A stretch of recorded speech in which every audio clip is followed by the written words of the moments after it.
ଏମା ଜଗତ ଜନନୀ ଗୌରବା ଧାରି ତୁହି ଜଗତରେ ବିଖ୍ୟାତ ଯେ ମଙ୍ଗଳା ଅଟଇ ହାଡ଼ିଆଣି ମୁଖ୍ୟ ପୁଣି କୋଠି କରୁଥିଲା ଝୁମୁକା ମାରିନା ଛେତ ଝୁମୁକା ବାଜିନା ଦୈବତରେ ସାତ ପୁଅ ଗଲା ଜନ୍ମ ଜୀବନ ରଖିଲେ ମଙ୍ଗଳା ଯାଇ ଯେମିତି ହାଡ଼ିଆଣି ତାକୁ କଲେ ବିଚାର ମୋ ଜୀବନ ରଖିଲେ ମୁଁ ବିଶ୍ୱକର୍ମା। ସାଧାରଣ ଲୋକ ଅସାଧାରଣ ପ୍ରତିଭା। ମିଶିରି ପାଣିରେ ମୋ ବିଦ୍ୟମ ବଞ୍ଚିନ ଏ ଜୀବନ ମିଶିରି ପାଣିରେ ରହିଲା। ଯାହାଙ୍କ କଣ୍ଠରୁ ଗଞ୍ଜାମ ଜିଲ୍ଲାର ପାରମ୍ପରିକ ଗାହାଣ ଗାୟନ ଶ୍ରୋତାଙ୍କୁ କରେ ମନ୍ତ୍ରମୁଗ୍ଧ। ଗାହାଣ ଗୀତ ହେଉ ବା ଦଣ୍ଡନାଚର ବୀଣାକାର ଗୀତ ଏସବୁ ଗାଇବାରେ ବେଶ୍ ପାରଙ୍ଗମ ଏହି ବ୍ୟକ୍ତି। ମୁଁ ସମସ୍ତଙ୍କୁ କଲ୍ୟାଣ କରୁଛି ଭବନ ଜାତିରେ ମୁଁ ବିଶ୍ୱକର୍ମା ଅଟଇ ପୂର୍ଣ୍ଣ ମୋର ବାପା ନାମ ଯେ ତ୍ରିନାଥ ଭବନ ତ୍ରିନାଥର ପୁଅ ଯେ ପ୍ରମୋଦ ହୋଇନା ଦୈବ ଯୋଗେ ଭଗବତୀ ଗୀତ ଗାଇନା। ବେଶ୍ ଭାବର ସହ ମା ଦଣ୍ଡକାଳୀଙ୍କ ବନ୍ଦନା ଗାଆନ୍ତି। ଯିଏ ଶୁଣିଛି ସିଏ ଜାଣିଛି। ସର୍ବମଙ୍ଗଳେ ମାରଖ ତୋ ପାଦ କମଳେ ସର୍ବମଙ୍ଗଳେ ମାରଖ ତୋ ପାଦ କମଳେ ସର୍ବମଙ୍ଗଳେ। ଏହି କଳାକାର ଜଣକ ହେଲେ ପ୍ରମୋଦ କୁମାର ମହାରଣା। ପେଶାରେ ଜଣେ ବଢ଼େଇ, କିନ୍ତୁ ନିଶା ହେଉଛି ପାରମ୍ପରିକ ଲୋକସଙ୍ଗୀତ।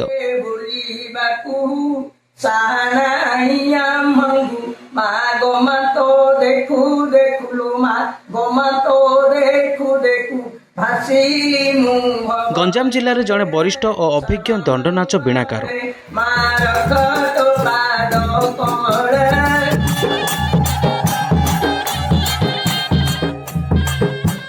ଦଣ୍ଡନାଚରେ ବୀଣାକାରଙ୍କ ଭୂମିକା ଜଣେ ସୂତ୍ରଧର ସହ ସମାନ। କହିବାକୁ ଗଲେ ବୀଣାକାର ମା ଦଣ୍ଡକାଳୀଙ୍କ ବନ୍ଦନା ପୂର୍ବକ ପାରମ୍ପରିକ ଜଣାଣ ଗାନ କରି ଦଣ୍ଡନାଚକୁ ଗତିଶୀଳ କରିଥାନ୍ତି।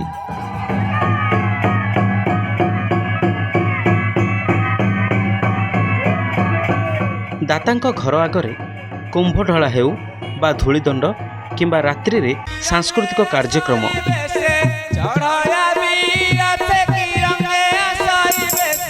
ଏହି ସବୁଥିରେ ପ୍ରଥମେ ବୀଣାକାର ମା କାଳୀ ଓ ଶିବଙ୍କ ବନ୍ଦନା କରିଥାନ୍ତି। ହାତରେ ଧରିଥାଏ ବାଦ୍ୟଯନ୍ତ୍ର। 20ରୁ ଅଧିକ ବର୍ଷ ଧରି ପ୍ରମୋଦ ମହାରଣା ଦଣ୍ଡନାଚରେ ବୀଣାକାର ରୂପରେ ନିଜକୁ ସମ୍ପୃକ୍ତ ରଖିଛନ୍ତି। ସବୁ ମା ଭଗବତୀଙ୍କ କୃପା।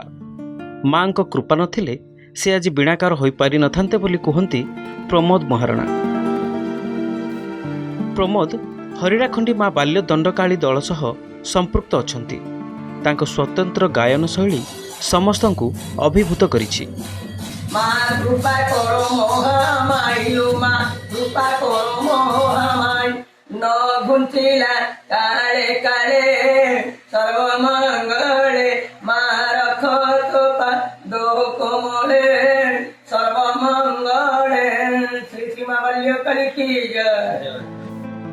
ଛପନ ବର୍ଷୀୟ ପ୍ରମୋଦ ବୀଣାକାର ହେବା ପାଇଁ କୌଣସି ଲକ୍ଷ୍ୟ ରଖିନଥିଲେ, କିନ୍ତୁ ଗାହାଣ ଗାୟନରେ ଥିଲା ତାଙ୍କର ରୁଚି।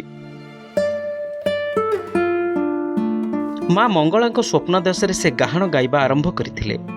ମାଙ୍କ କୃପାରୁ ସେ ପିଲାଦିନେ ମରୁ ମରୁ ବଞ୍ଚିଥିଲେ। ମାଙ୍କ ଆଶୀର୍ବାଦରୁ ସେ ଜଣେ ସଙ୍ଗୀତ ସାଧକ ହୋଇପାରିଛନ୍ତି ବୋଲି YouTube channel Silk City Local ସହ ଏକ୍ସକ୍ଲୁସିଭ୍ ସାକ୍ଷାତକାରରେ କହିଛନ୍ତି ପ୍ରମୋଦ। 8-10 ବର୍ଷ ମରିଯିବା ସମୟରେ ଆମର ବୁଢ଼ା ବାପା ମୋତେ କାନ୍ଧରେ ବସାଇ ମେଡ଼ିକାଲରେ ଦେଖେଇକି ଆଣିଲେ, ହେଲେ ବି ଭଲ ହେଲାନି। କାନ୍ଦି କାନ୍ଦି ରାତି 12ଟାରେ ମୋ ପାଖରେ ସିଏ ଶୋଇଛନ୍ତି। ମୋତେ ଜଣେ ଆସି କିଏ ଅଣ୍ଡାଳ ଲାଗିଲା। ଯେତେବେଳେ ଅଣ୍ଡାଳିଛି ମୋ ମୁଣ୍ଡକୁ, ତା ପରଦିନଠୁ ମୋର ଜ୍ୱର ଛାଡ଼ିଲା। ତା ପରଦିନ ମୁଁ ଡେଇଁଲି, ଖେଳିଲି, ଖାଇଲି, ସବୁ କଲି। ସେଇଠୁ ଆମର ଜେଜେମା ମଙ୍ଗଳା ମହାପୁରୁ ବୁଲୁଥିଲେ। ଆମ ଗାଁରେ କୋଠିଶାଳ ଚାଲିଥିଲା।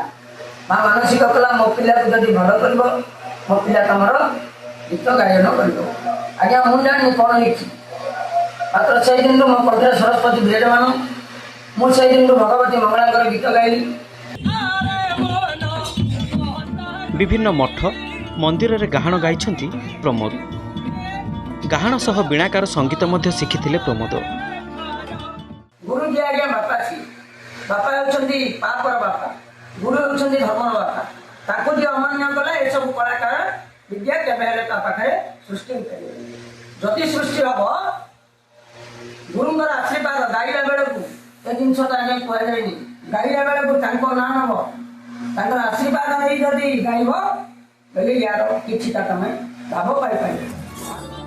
ତେବେ ଗାହାଣ ଗାୟନ ହିଁ ପ୍ରମୋଦଙ୍କ ପାଇଁ ବୀଣାକାର ହେବାର ସୁଯୋଗ ସୃଷ୍ଟି କରିଥିଲା। ଏନେଇ ଏକ କୌତୂହଳ ଘଟଣା ସମ୍ପର୍କରେ କହନ୍ତି ପ୍ରମୋଦ। ମୁଁ ଦେଖିଲି ଚଢ଼େଇଆଣୀ ପିଲାଟା ଗୀତ ଗାଉଛି। ମୁଁ କହିଲି ହେଲାନି କହିଲାରୁ ମତେ ସେ ଭାଇନା କହିଲା ଯେ ତମେ କେମିତି ଜାଣିଲ? ମୁଁ କହିଲି ନା ଗାଉଛନ୍ତି ତ ହେଲାନି କହିଦେଲି। ଆଉ କହିଲେ ଯଦି ଆପଣ ହେଲାନି କହିଲେ ଟିକେ ଗାଇକିରି ଦେଖାନ୍ତୁ। ତ ମୁଁ ଟିକେ ନର୍ଭସ୍ ହେଇଲି, କାଳେ କିଏ କ'ଣ କହିଦେଇପାରେ। ହେଲେ ମଧ୍ୟ ସେ ଭଗବତୀଙ୍କର ଦୟା ହେଲା, ମତେ କ'ଣ ହେଲା ସେ ଗୀତ ଗୁଡ଼ାକ ମୁଁ ଗାଇଲି। ମୁଁ ଯେତେବେଳେ ଗାଇଲି ସେମାନେ ସେଇଦିନଠୁ ମତେ ଚିହ୍ନିଲେ ଯେ ଇଏ ଜଣେ ଦଣ୍ଡନାଟ ବାଲା, ବୀଣାକାର ବୋଲି କିଏ ଜାଣିନାହାନ୍ତି। ହେଲେ ତା ଭିତରେ ପାଟଡୋଲି ହେଉଛି ସୀମା ଜେନା, କାଳନ୍ଦୀ ଲୋକ। ସେ ବାବୁ ଆଜି ଆମର ଭଗବତୀଙ୍କର ଦୟାରେ ପାରଦର୍ଶୀ ହେଇଛନ୍ତି।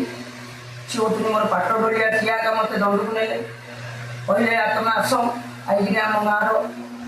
ହରିଡ଼ାଖଣ୍ଡି ଦଣ୍ଡ ଦଳର ବୀଣାକାର ଭାବେ ବେଶ୍ ସମ୍ମାନ ରହିଛି ପ୍ରମୋଦଙ୍କର। ତାଙ୍କ ନିର୍ଭୁଲ ଓ ଭାବପୂର୍ଣ୍ଣ ଗାୟନ ପାଇଁ ସେ ବେଶ୍ ଲୋକପ୍ରିୟ। ସମର୍ପଣ ଭାବ ନଥିଲେ ସଫଳତା ମିଳିବ ନାହିଁ ବୋଲି କହନ୍ତି ପ୍ରମୋଦ। ଭାବ ହିଁ ଭକ୍ତି, ଭକ୍ତି ହିଁ ଭାବ। ଭଗବାନ କହୁଛନ୍ତି ତୁମ ପାଖକୁ ଆଇକିରି ମତେ ଦର୍ଶନ ଦେ ନାହିଁ। ଭାବ ଯଦି ଅଛି ଭଗବାନ ଅଛନ୍ତି। ଭାବକୁ ନିକଟ ଅଭାବକୁ ଦୂର, ଅଭାବ କଲେ ତ ସେ ଦୂରେଇ ଯିବେ। ତେଣୁକରି ଭାବ କର, ସମସ୍ତଠୁ ତମେ ଭଲ ଶିଷ୍ୟ ହେଇପାରିବ କିମ୍ବା ଗୁରୁ ମଧ୍ୟ ଭଲ ହେଇପାରିବ। ତେଣୁକରି ଭାବ ଯିଏ ରଖିଲା ତାର ଭାବ ସିଏ ପାଇବ। ଦଣ୍ଡନାଚ ସମୟ ଆସିଗଲେ ଘର ପରିବାରଠାରୁ ଦୂରରେ ରହିବାକୁ ପଡ଼େ। ବୀଣାକାର ଭାବେ ଆର୍ଥିକ ଦୃଷ୍ଟିରୁ ପ୍ରମୋଦଙ୍କୁ କିଛି ଫାଇଦା ନାହିଁ ବୋଲି କହିଲେ ଚଳେ। କିନ୍ତୁ ବୀଣାକାର ଭାବେ ମାଙ୍କ ବନ୍ଦନା ଗାଇବା ସୌଭାଗ୍ୟ ବୋଲି ସିଲ୍କ ସିଟି ଲୋକାଲ ଏଡିଟର ବିଜନ ମହାପାତ୍ରଙ୍କୁ ଦେଇଥିବା ସାକ୍ଷାତକାରରେ କହିଛନ୍ତି ପ୍ରମୋଦ। ଖଲିକଟ ପାଳଧୁଆପଲ୍ଲୀ ଗ୍ରାମରେ ପ୍ରମୋଦଙ୍କ ଜନ୍ମ। ଘରର ବରିଷ୍ଠ ସଦସ୍ୟମାନେ ଭଜନ କୀର୍ତ୍ତନ ପ୍ରିୟ ଥିଲେ। ବାପା ଥିଲେ ଜଣେ ଢୋଲିଆ। ପିଲାବେଳୁ ହିଁ ପ୍ରମୋଦ ଭଜନ କୀର୍ତ୍ତନ ଓ ଗାହାଣ ପ୍ରିୟ ଥିଲେ। ବାପା କିନ୍ତୁ ତାଙ୍କୁ ଗୀତ ସଙ୍ଗୀତ କ୍ଷେତ୍ରରେ ଯିବା ପାଇଁ ମନା କରିଥିଲେ। ହେଲେ ଭଗବତୀଙ୍କ ଇଚ୍ଛାରେ ସବୁ ହୋଇଛି ବୋଲି ବେଶ୍ ଭାବପ୍ରବଣ ହୋଇ କହିଛନ୍ତି ପ୍ରମୋଦ। ସଙ୍ଗୀତ ଜୀବନର ଦୀର୍ଘ ବର୍ଷର ସାଧନା ମଧ୍ୟରେ ଅନେକ ଘାତ ପ୍ରତିଘାତ ଆସିଛି, କିନ୍ତୁ ହାର ମାନି ନାହାନ୍ତି ପ୍ରମୋଦ। ପ୍ରଥମେ ତାଙ୍କ ପତ୍ନୀ ପ୍ରମୋଦକୁ ଗୀତ ସଙ୍ଗୀତ ଗାଇବାକୁ ମନା କରିଥିଲେ, କିନ୍ତୁ ପରେ ସେ ସହଯୋଗର ହାତ ବଢ଼ାଇଥିଲେ।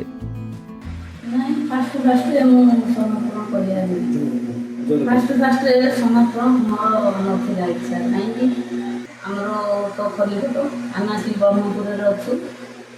ଆଉ ଗଲେ ଭଲ ଅଛି ଖରାପ ଅଛି, ତେଣୁ ତମେ ଜଣନି ବୋଲି ମୁଁ ବିରକ୍ତ ଆଗା ହେବା। ତେଣୁ ତାଙ୍କେ ମୋତେ ମାନନ୍ତି ନାହିଁ, ଯାଆନ୍ତି ଯାଇକିରି ଏଗୁଡ଼ାକ ନାଁ ସବୁ ଅଛି ଯେ ଲୋକମାନେ କହିଲେ ଯାଉଛନ୍ତି ଯାଆନ୍ତୁ, ନାଁ କମାଉଛନ୍ତି। ସମସ୍ତେ କହିବା ହେତୁ ମୁଁ ବି ଏବେ ଦୁନିଆ ପାଇଁ ବାଧ୍ୟ ହେଲି, ପିନ୍ଧି ପଡ଼ିଲି ଯାଉଛନ୍ତି। ମୁଁ ବି ମୋବାଇଲରେ ସବୁ ଦେଖି ଲୋକ ଏମିତି କୁହନ୍ତି, ଯାହା ବି ଟିକେ ଖୁସି ନ ହୁଏ। ନା ମୁଁ ଏ ଘରକୁ ଆସିକି କେହି ନାହାନ୍ତି, ଏବେ ଆପଣ ହିଁ ଫାଷ୍ଟ ତାଙ୍କେ ତାହିଁରେ ଗଲେନି। ଆଉ ରହିବି ଆମେ ମନା କଲେ ଆଉ ଅଶାନ୍ତି ହେବ। ଆଉ ତାଙ୍କର ଯଦି ଖୁସି ମୋତେ ବି ଖୁସି। ମାଙ୍କୁ ତ ଯାହା ମାଗିଛି ମା ମତେ ଦେଇଦେଇଛନ୍ତି। ଭଗବତୀ କରୁ, ସମସ୍ତଙ୍କର ମଙ୍ଗଳ କରୁ। ଯଦି ମୁଁ ଯାହା ଚାହୁଁଛି ସେ ଭଗବତୀ ମତେ କଲେ ହେଲା, ନଥିଲେ ନାହିଁ। ଆଉ ଡାକୁଛି ତ ସବୁବେଳେ। ଆଉ କଣ ଭାବ ଭକ୍ତି ନେଇକି ଡାକିବେ। ପାରମ୍ପରିକ ଲୋକ ସଙ୍ଗୀତ ଗାୟନରେ ବେଶ୍ ଲୋକପ୍ରିୟତା ହାସଲ କରିଥିଲେ ମଧ୍ୟ ପ୍ରମୋଦଙ୍କୁ ସରକାରୀ ସହାୟତା କିମ୍ବା କଳାକାର ଭତ୍ତା କିଛି ମିଳିନାହିଁ। ଜିଲ୍ଲା ପ୍ରଶାସନ ପକ୍ଷରୁ ବି ସମ୍ମାନିତ କରାଯାଇନଥିବାରୁ ଦୁଃଖ ପ୍ରକାଶ କରିଛନ୍ତି ପ୍ରମୋଦ। ବିଭିନ୍ନ ପର୍ବପର୍ବାଣୀରେ ସଙ୍ଗୀତ ପରିବେଷଣ କରିବା ପାଇଁ ଗଞ୍ଜାମ ଜିଲ୍ଲା ଓ ରାଜ୍ୟର ବିଭିନ୍ନ ଅଞ୍ଚଳରୁ ପ୍ରମୋଦକୁ ନିମନ୍ତ୍ରଣ ଆସେ। ପାରିଶ୍ରମିକ ମଧ୍ୟ କିଛି ମିଳିଥାଏ, ହେଲେ ତାଙ୍କ ସାଧନାକୁ ଆବଶ୍ୟକ ସ୍ୱୀକୃତି ମିଳିନାହିଁ ବୋଲି କହିଛନ୍ତି ପ୍ରମୋଦ। ସିଲ୍କ ସିଟି ଲୋକାଲ ଜରିଆରେ ସେ ସରକାରଙ୍କୁ ନିଜର ଦୁଃଖ ଜଣାଇଛନ୍ତି। ପେସାଦାର ଓ ସଙ୍ଗୀତ ସାଧନା ସହ ଦୈନନ୍ଦିନ ଜୀବନରେ ସଂଘର୍ଷ ଜାରି ରଖିଛନ୍ତି ପ୍ରମୋଦ। ଯାହା ହିଁ ହେଉଛି ମାଙ୍କ ଇଚ୍ଛାରୁ ହେଉଛି ବୋଲି ପ୍ରମୋଦ କହିଛନ୍ତି। Bureau report, Silk City local.